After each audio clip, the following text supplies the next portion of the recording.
यही तो जनता चाहती थी कि ऐसा सांसद हो जो क्षेत्र के समस्या को जाकर के सदन में रखने का अभय कुशवाहा जी बखूबी निभाने का कुमार जी ने कहा था कि विशेष राज्य का दर्जा हमको चाहिए और आज सरकार में बने हुए हैं और उनको विशेष राज्य का हम लोग सुखाड़ का सामना करने की स्थिति में आ गए हैं।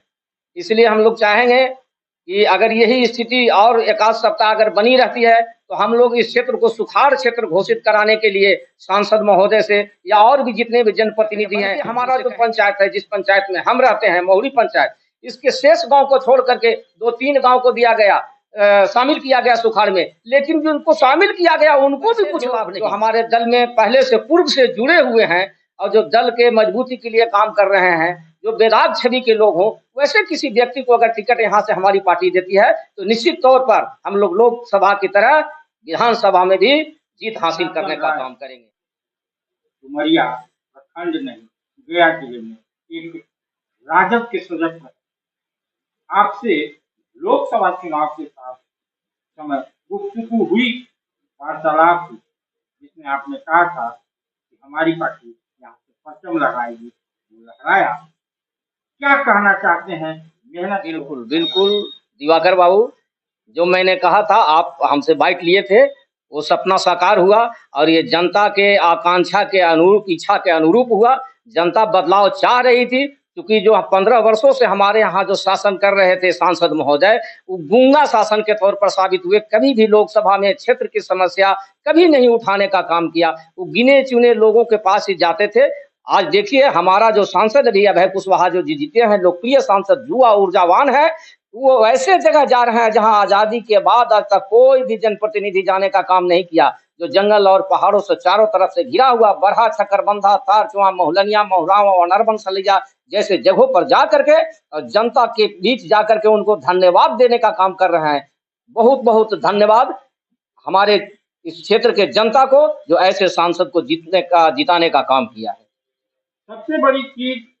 संसद में सवाल उठाने की बात, जो आपके क्षेत्र औरंगाबाद की आवाज उठाई जा रही है, उसमें कितना? देखिए यही तो जनता चाहती थी कि ऐसा सांसद हो जो क्षेत्र के समस्या को जाकर के सदन में रखने का काम करे और इसको अभय कुशवाहा जी बखूबी निभाने का काम कर रहे हैं। जिस दिन ये तारचुआ में गए थे, वहां भारतमाला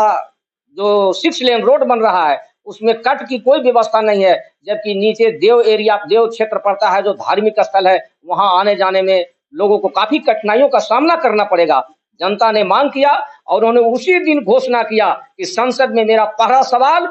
इसी पर होगा कि यहाँ पर एक कट दिया जाए 6 लाइन भारतमाला रोड में, ताकि यहाँ से जो धर्म स्थल से जुड़े हुए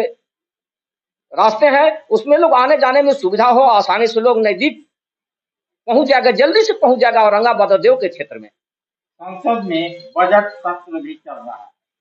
क्या इस बजट सत्र से खुश है? बिहार को मिला या क्या?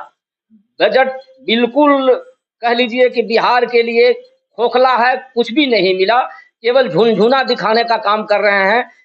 बजट में बिहार को तब हम मानते जब विशेष राज्य का दर्जा, जो सर्वदलीय बैठक करके नीतीश कुमार जी ने कहा था कि विशेष राज्य का दर्जा हमको चाहिए और आज सरकार में बने हुए हैं और उनको विशेष राज्य का दर्जा नहीं मिला,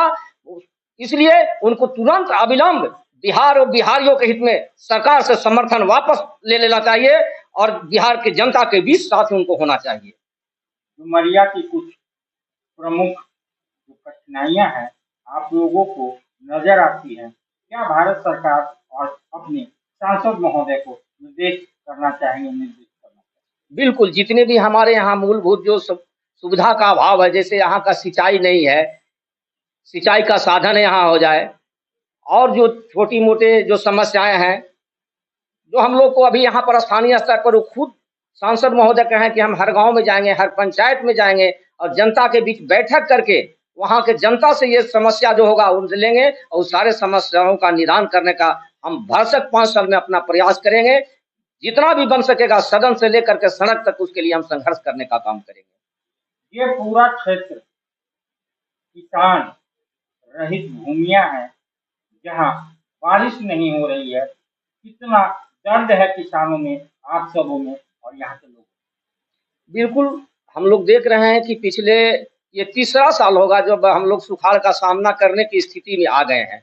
इसलिए हम लोग चाहेंगे कि अगर यही स्थिति और एक आध सप्ताह अगर बनी रहती है तो हम लोग इस क्षेत्र को सुखाड़ क्षेत्र घोषित कराने के लिए सांसद महोदय से या और भी जितने भी जनप्रतिनिधि हैं उनसे कहेंगे, ताकि यहाँ 3-3 साल जब फसल जब मारी जा रही है, इसका मुख्य कारण है कि सिंचाई का कोई भी अस्थायी साधन न होना। हम तो चाहेंगे कि सांसद महोदय से कहेंगे कि वो अपना केंद्र के मंत्री से मिल करके कुछ ट्यूबवेल हर गांव में, हर बधार में जहां सिंचाई हो सके 10-20-50 एकड़ में ट्यूबवेल की व्यवस्था करवाई जाए, ताकि एक ट्यूबवेल हो जाने से कम 10-20-50 एकड़ का मैंने सिंचाई हो सके और कुछ वैकल्पिक कृषि मैंने आधारित खेती लोग कर सके। पूर्व में देखा गया अकाल क्षेत्र तो घोषित हो जाता है, लेकिन एक गांव को मुआवजा नहीं मिलता, एक गांव को मिल जाता है, इसके लिए क्या करना? देखिए, पिछले बार भी हम लोग धरना प्रदर्शन भी किए थे, लेकिन कुछ यहाँ के स्थानीय जो ब्यूरोक्रेट हैं, उनके मनमानी के कारण पूरे क्षेत्र को घोषित नहीं किया गया, बल्कि हमारा जो पंचायत है, जिस पंचायत में हम रहते हैं, महुरी पंचायत, इसके शेष गांव को छोड़ करके 2-3 गांव को दिया गया, शामिल किया गया सुखाड़ में, लेकिन जो उनको शामिल किया गया उनको भी कुछ लाभ नहीं मिला, कोई लाभ नहीं मिला। ये यहाँ के जो स्थानीय सांसद जो पूर्व हमारे थे या जो विधायक थे, उनका निकम्मापन के कारण हुआ है। अगर वो लोग सक्रिय होते तो निश्चित तौर पर सुखाड़ वाला लाभ जो मिलना चाहिए था किसानों को, निश्चित तौर पर मिलता। ये क्षेत्र जीतन राम मांझी के सांसद बनने से खाली हो चुका है। आप अपने पार्टी से किसे देखना चाहते हैं? कौन अवर विधायक बनने के लायक है और क्या दिशा में? क्षेत्र की जनता के भावना के अनुरूप हम बात कर रहे हैं कि यहाँ जनता के बीच से जो आवाज आ रही है वो स्थानीय जनप्रतिनिधि का मांग किया जा रहा है। वैसे लोग जो हमारे दल में पहले से पूर्व से जुड़े हुए हैं और जो दल के मजबूती के लिए काम कर रहे हैं, जो बेदाग छवि के लोग हों, वैसे किसी व्यक्ति को अगर टिकट यहाँ से हमारी पार्टी देती है तो निश्चित तौर पर हम लोग लोकसभा की तरह विधानसभा में भी जीत हासिल करने का काम करेंगे। बिल्कुल निश्चिंत रहे लोग, पार्टी अगर ऐसा करती है तो।